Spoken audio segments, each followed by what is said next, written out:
Hello and welcome to the hard sell, where the stick in the swill-bucket rattles back. Today's Have a Break episode, Have a break. Thank you Bruce, was a Patreon request from Rusty Ralston and takes us across the Atlantic to his hometown of Knoxville, Tennessee. And if you'd like the chance to make a similar request, sign up to my Patreon now, details at the end of the video. Although you might want to bear in mind that I very nearly forgot about this one. But I didn't. No, because here it is. Knoxville, Tennessee. Best known, Johnny aside, for hosting the World's Fair in 1982. And by that I mean best known for an extended gag about it on The Simpsons. So, it's a choice between Disney World and Knoxville. Knoxville! Knoxville! Knoxville! I concur. I certainly would never have heard of it otherwise. Johnny aside.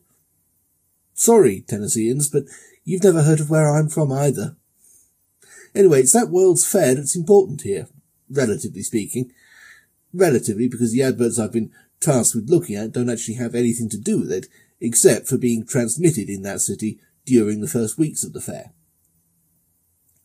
The show itself, ironically and dizzyingly enough, is a primetime special called TV's Greatest Commercials. Wheels within wheels. It's a bit like this show you're watching right now with your face, but rather less intellectual than BBC4, and therefore got much higher ratings than I'll ever get. Actually, I'm being spurious. It was basically Tim Conway and Ed McMahon's commercial breakdown, which definitely beats Jim Davidson's. You know, he got more episodes of that than anyone else, and some people still believe in the possibility of a loving God. Anyway, this show didn't go out on PBS, obviously, or we wouldn't be here in the first place. Instead, it was on WKTV, the local NBC affiliate of the Times. KTV 26, Knoxville.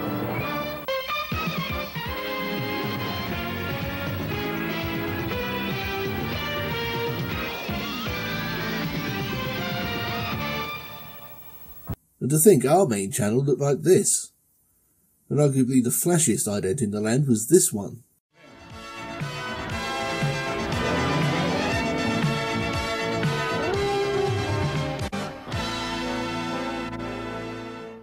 Although not for long, a certain fourth channel was just around the corner.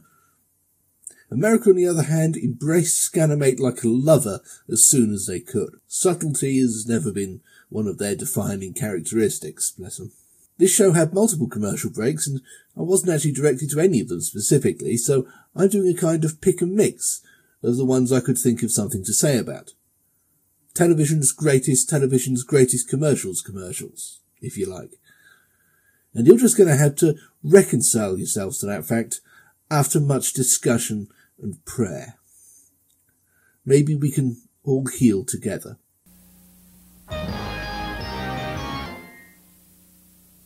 Hey Gerald, since you're the class chess champ, I'm picking you to pick the championship. Ruffles brand or regular chips? First these. Kind of regular, guys. Now Ruffles. Tremendous potato taste. Ruffles win.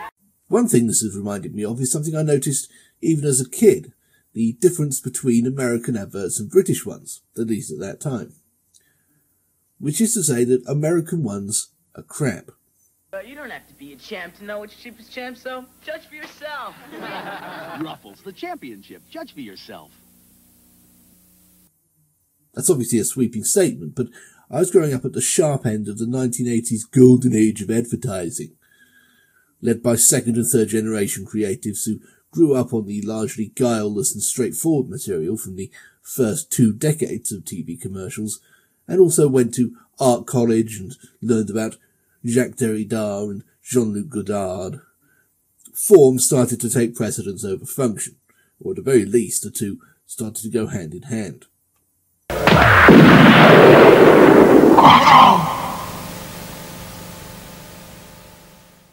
America was a bit slow to catch on though, and straightforward down-the-lens advertising, or clenched fists, neon smiles and unironic sound bites, persisted there long after such an approach sans ironic punchline would just be laughed out of a UK pit room. It was even a joke in itself. People love good food, but they can worry about all the garlic in it. Me, I eat what I want because I have Breath Assure, the internal breath freshener. It works from the inside where bad breath often starts. Breath Assure gives me that extra confidence to be close to people. I swallow a few powerful capsules and I have cleaner breath for hours and hours. Breath Assure. In spite of this advertising, Breath Assure has become the #1 breath freshener in America. Must be one hell of a product. But then again, wit and sophistication can just alienate the potential customer, and highbrow artistic aspirations can translate into outright pretension. Americans have always been happier when they know what they're getting, and they really enjoy flashy peacock displays full of Sturm and Drang. This is, after all, the Scanimate era. Introducing the only lemon-freshened detergent for a clean that breaks the static barrier. Yes, you see, I said Sturm and Drang for a reason. Introducing new Fab with full-strength fabric softener. See that? They can even make certain words on the box light up. Full-strength fabric softener plus full-strength detergent in Fab? Fabulous! No more staticky socks or clingy wash. And such a fabulous clean. And you see what I mean about directness? Not to mention the lack of guile. There are places you can go with the name Fab, but they're content just to lean on the fact that it's short for fabulous, as if that's somehow clever and impressive. And hey, it works. You get the message. Towel soft, Mom. And lemony fresh. Get a clean that breaks the static barrier. Yes, I do believe that is Mark Elliott. Most often heard saying, coming soon to Walt Disney Home Video. I don't think Disney owned Colgate Palmolive in those days. They probably do now.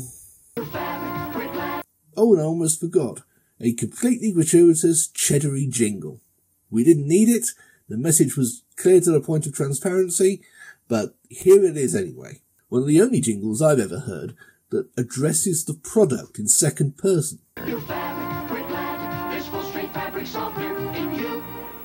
It doesn't care about you.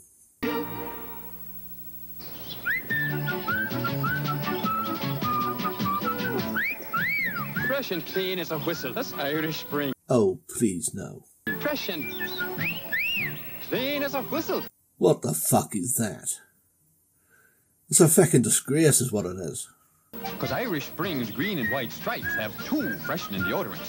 I'm going to go right ahead and assume that Turtleneck Boy here was assassinated by the IRA a few years later. He's probably right on the list with Ross McWhirter to Thomas Niedermeyer and Shergar. 2 deodorants for a fresher kind of clean. And a fine fresh scent. Ah, Jesus, not a feckin' Larson, so knock it off. Did they really have that much trouble finding sufficiently hot and genuinely Irish actors?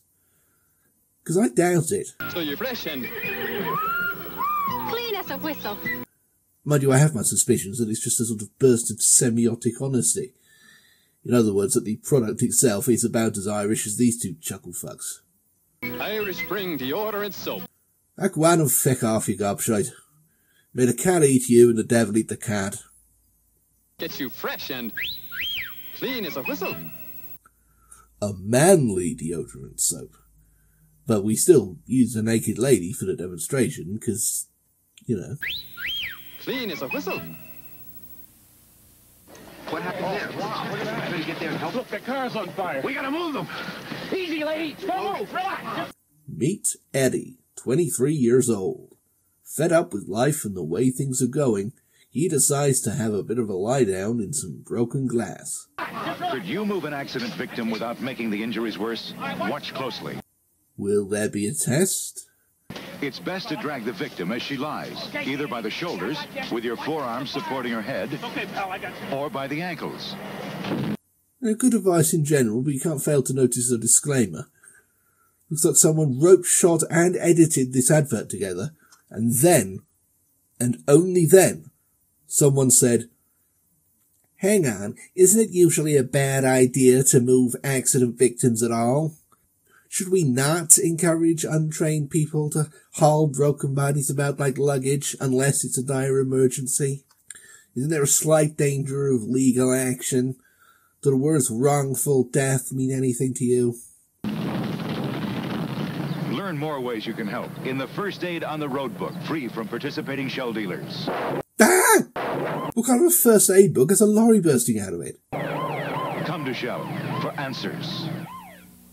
Readers with long noses and short hair may remember the episode I did last year about the Mobil Oil We Want You to Live campaign from the late 60s, one of the first brand campaigns to focus on public safety rather than the product itself. Shell's Answer Man started out around about the same time, with Don Morrow offering handy tips to avoid wasting oil, or fuel efficiency, or basic repair and maintenance. After Mobil came along with their stern warnings, the Answer Man regenerated into Vince O'Brien and started talking about safety on the road, as well as things like mileage and lubricants. By now he's regenerated again into Silver Fox Richard Anderson, and talking very seriously about life-saving and not at all about oil or gasoline or anything like that. Come to Shell for answers. Stay for the 4-star. Come to Shell for answers. Mom, how could they make Massengill vinegar and water douche better? Well, that's the question, isn't it? Yes, it's the not-so-fresh feeling girls, back for a follow-up against all reason. The mother-daughter team of Vag Stank. The Sweaty Cooter Sisters. The vinegar, really? They just did it. Made a new and improved vinegar and water disposable that's gentler than ever. This right here is basically where second-wave feminism got us. Adverts for lady bits accessories, such as tampons, pads, and, yes, douches, are now acceptable. Note that acceptable doesn't preclude embarrassing. That was for the third wave to deal with. Massengill freshness, gentler than ever? I'm being facetious, of course. It's obviously a positive forward step. I mean, if you can advertise toilet paper without sniggering, and we can and have for decades, there's no reason you can't do the same for this sort of thing. It's as basic a bodily function. That said, let's rip into this early one and its embarrassed stumbling into the future. For a start, note the well-appointed living room setting, placing the advert firmly in the bourgeoisie, because the fanny fungus knows no class after all, and nor do I, apparently. And then this shot, it's the only one that's pure vinegar and water, no additives. Douche as Holy Grail, anyone? Really trying to underline purity here in, well, I was going to say in blood, but actually very much not. It's hard to shake the feeling that the advertisers considered the dominant, if off-screen, presence of the female vagina as a major drag factor in terms of selling purity as a concept. Something they had to really go all out to overcome. Convenient as ever? Sure, still pre-mixed, pre-measured, and the same special design. Vinegar and water, the solution many doctors recommend. Once again, advertising almost completely without guile or effect. They might as well be reading off the back of the box. They practically are. In this case, however, it's not just because American advertising prefers it that way. It's also because of that damn gynecological subject matter, which they're desperately trying to act as though it's not taboo and never has been. They don't want to try for anything vaguely artsy. They're having enough trouble being basic and straightforward. Vinegar and water, the solution many doctors recommend. Use as directed. Don't shove it up your ass. And Massengill made vinegar and water pure, gentler than ever. Massengill freshness, gentler than ever.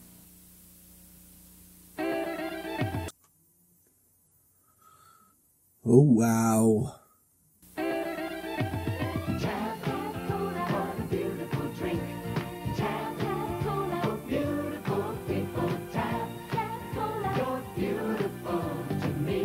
This is another side of that whole guile-free directness. Shame-free, nonchalant objectification. Just explicitly holding up a sexy lady and demanding that you gorge her. And credit where it's due, she is extremely gorpable, even by advertising standards. Trouble is, this sort of thing always makes me feel like a chained dog staring at a slab of meat on a hook. I just end up feeling ashamed and guilty and kind of sad for the woman herself who's been reduced to a string of sausages dangling in front of my drooling face, and over some sugar-free soft drink that probably tastes like carbonated parsnip farts, which I don't think is what the advertisers intend. What a beautiful drink. Tab Cola, beautiful people. Tab Cola, it's beautiful. Yes, and we all know how realistic this bit is. It's trying to offset that guilt I was talking about, make you feel better for gawping. And it doesn't work. That's not Elle Macpherson, by the way. She did the Australian remake. Tab Cola has a beautiful taste. So good for beautiful people.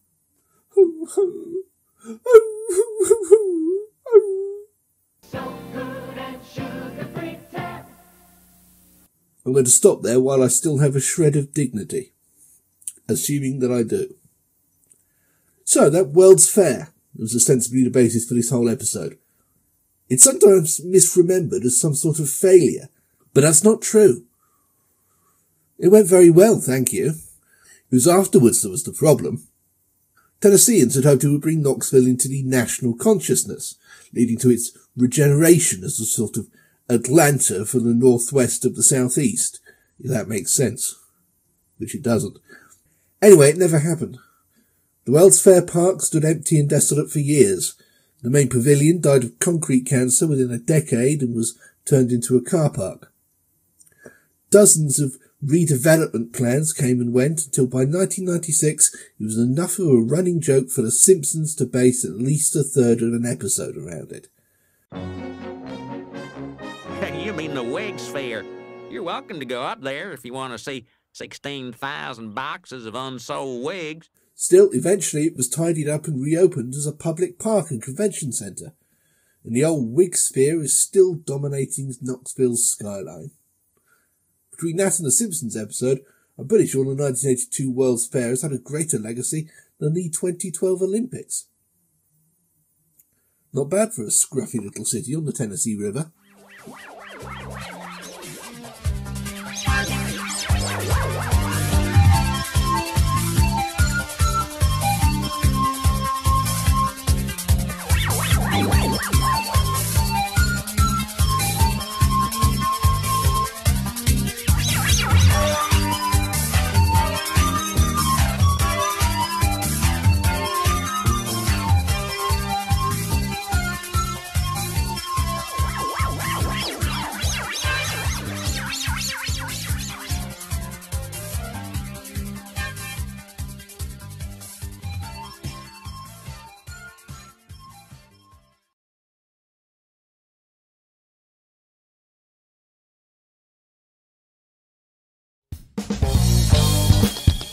You just sat through a Bob the Fish production. Nice! If you haven't already, you absolutely must check out bobthefish.org.uk. Literally hundreds more videos not unlike that one, adding up to days worth of entertainment and all absolutely free. But if you're not a cold-hearted skinflint, you can always support us on Patreon. For as little as anything at all, you can make programs like the one you just watched possible in the first place, and become eligible for bonus material such as glimpses of the book I'm writing about the BBC, monthly riffings on random commercial breaks, the complete archives of the angry political satire magazine Two Sons, and even the odd very occasional bonus video essay unavailable anywhere else. If nothing else, you should prevent me from starving and or freezing to death in the foreseeable future, so that'd be nice. No pressure or anything. bobthefish.org.uk. You make it what it is.